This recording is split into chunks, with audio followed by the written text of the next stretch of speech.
মধুৰিআম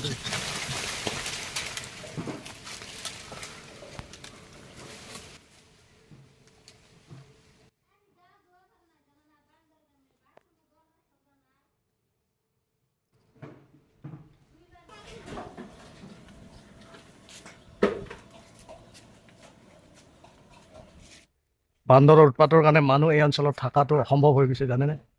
ইমান বান্দৰে অত্যাচাৰ কৰে। চাওকচোন, একো এটা ৰুই পেলাই খাই আপুনি শান্তি নাপায়। গছত ফল ধৰিবই নিদিয়ে, লাগিবই নিদিয়ে, একদম কলিতে খাই পেলাই শেষ কৰি দিয়ে। ইমান অত্যাচাৰ, কেনেকৈ চলিব মানুহ, কেনেকৈ জীয়াই থাকিব মানুহ? এইফালে খাদ্য সামগ্ৰীৰ মূল্য বৃদ্ধি, মানুহৰ পানীত হাঁহ নচলা অৱস্থা।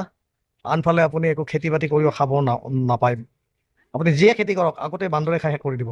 ফল নধৰোঁতে কলিতে ফুল ফুলে শেষ ভাঙি পেলায়, গছৰ আগ পৰ্যন্ত ভাঙি শেষ কৰি দিয়ে। গতিকে এই হৈছে মানুহৰ হাৰাশাস্তি।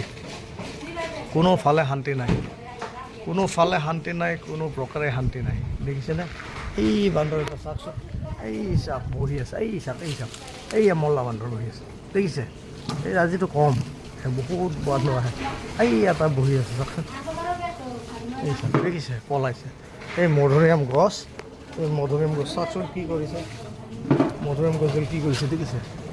গোটেই মধুৰিআম কলি কলি লাগিছে, মাত্ৰ অকণ লাগিছে, ইমান টিকলা গোটেই পাৰি খাই পাত ভাঙি সত্যানাশ কৰি দিছে, সৰ্বনাশ কৰি দিছে।